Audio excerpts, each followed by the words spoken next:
না, যেটা হইছে আলহামদুলিল্লাহ, যেহেতু উল্টা কোয়েশ্চেন করছেন আপনি যদি বিপিএলে 500 রান করেন তাহলে আসলে 1 রানের জন্য কত টাকা ফ্র্যাঞ্চাইজিটা খরচ করলো এরকম একটা হিসাব। তাই তো মাশাআল্লাহ, আমি অনেক ভ্যালুয়েবল, আমার রানও অনেক ভ্যালুয়েবল, সেক্ষেত্রে আরও বেশি রান করতে চাবো।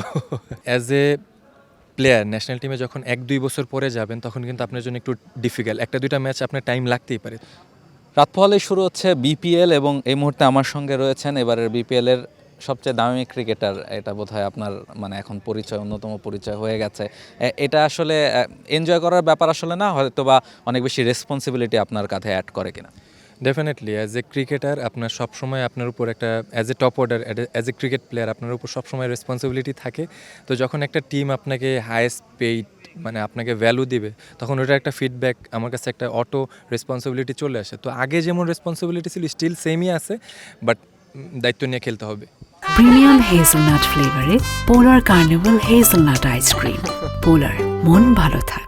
এবং এই আপনার এই অকশনের পর থেকে অনেক রকম আলোচনা হচ্ছে এবং অনেকেই অনেক রকম কথাবার্তা বলছেন আপনার এই দামটা নিয়ে।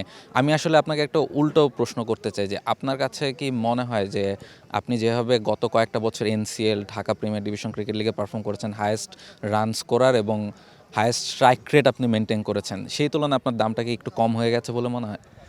না, যেটা হয়েছে আলহামদুলিল্লাহ, যেহেতু উল্টা কোশ্চেন করছেন সেক্ষেত্রে যেটা হয়েছে আলহামদুলিল্লাহ। বাট দেখেন, যারা টেবিলে অকশনে বসে, আপনি এখানে কিন্তু 6টা টিম টেবিলে বসছে, অলমোস্ট কিন্তু 4টা টিমই কিন্তু বিট করছে, মানে ওরা আমার উপর ইন্টারেস্ট দেখাইছে। তো যারা টেবিলে বসছে definitely they are most knowledgeable person, that's why তারা ওইখানে বসছে। সো আমার কাছে মনে হয় যে যেটা হয়েছে আলহামদুলিল্লাহ, আমার কাছে মানে টু বি অনেস্ট এই যেটা বলছেন ভালো লাগার জিনিস হচ্ছে যে আমি লাস্ট 3-4 বছর ধরে কন্টিনিউ যেই ফরম্যাটে যেভাবে খেলা উচিত ওইভাবে খেলতে পারতেছি কিনা, এটা আমার কাছে, যে আমি প্রসেসের থেকে ওই ওয়েতে খেলতে পারতেছি কিনা, এটা আমার কাছে অনেক ইম্পর্টেন্ট। তো যেটা বলছেন ভালো লাগার জায়গা আছে, যে ভালো কন্টিনিউ ভালো খেলতে পারতেছি। লাস্ট ইয়ার যেহেতু কিছু ম্যাচ শেষ করতে পারিনি, ওই জিনিসগুলি এই বছর চেষ্টা থাকবে শেষ করার জন্য। কিন্তু ওই যে নেগেটিভ যে জিনিসটা, এই আলটিমেটলি টাকা পয়সা নিয়ে যখন চিন্তা আসে, আমার মাথায় সবসময় নেগেটিভ চিন্তা ভাবনা আসে।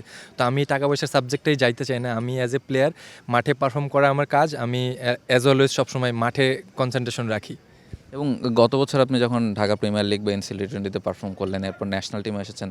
ন্যাশনাল টিমে খুব অল্প সুযোগই আপনি পেয়েছেন এবং সেই সুযোগগুলোতে হয়তোবা কয়েকটা ম্যাচ আপনি কাজে লাগাতে পারেননি। এই জায়গার মানে পার্থক্যটা কি দেখছেন? এবং এরপরেও নিশ্চয়ই আপনি যেভাবে পারফর্ম করে যাচ্ছেন, আবার হয়তোবা সুযোগ আসবে, তখন আসলে আপনার মধ্যে অন্য কোনো পরিবর্তন আমরা দেখব কিনা? দেখেন, আপনি অ্যাজ এ প্লেয়ার ন্যাশনাল টিমে যখন 1-2 বছর পরে যাবেন তখন কিন্তু আপনার জন্য একটু ডিফিকাল্ট, 1-2টা ম্যাচ আপনার টাইম লাগতেই পারে। তো ন্যাশনাল টিমে তো ওই সময়টা কিন্তু সব প্লেয়ারের জন্য কিন্তু সেম হয় না, কিছু প্লেয়ারের জন্য একটু বেশি থাকে, কিছু প্লেয়ারের জন্য কম থাকে। ম্যানেজমেন্ট পার্ট ওই রিস্কও নিতে চায় না। সেক্ষেত্রে যদি আমি একটু long term proper opportunity right জায়গাতে পাই, তাহলে ইনশাল্লাহ আই গেস আমি ন্যাশনাল টিমকে খুব ভালো কিছু সার্ভ করতে পারবো। আমি লাস্ট 2-3 বছর ধরে যেইভাবে আমার প্রসেসটা মেনটেন করতেছি স্টিল ওইভাবেই যাব। তো আই হোপ আমি ন্যাশনাল টিমেও ইনশাল্লাহ সাকসেসফুল হবো, ইন্টারন্যাশনাল ক্রিকেটেও সাকসেসফুল হবো।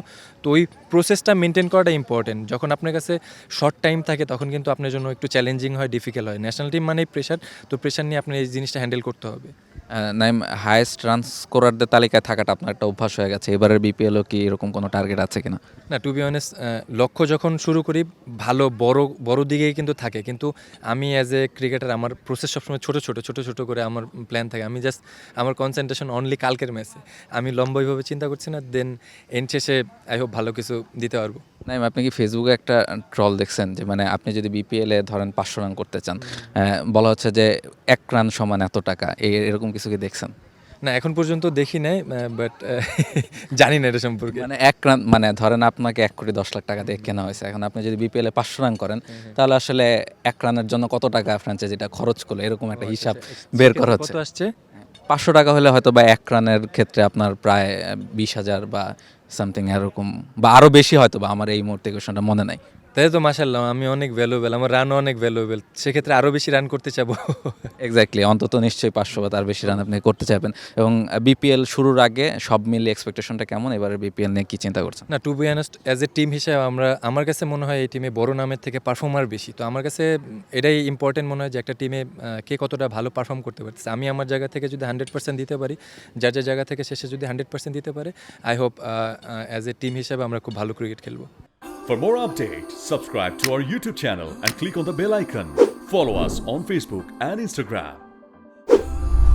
Download T Sports app to enjoy exciting games and highlights. Visit tsports.com.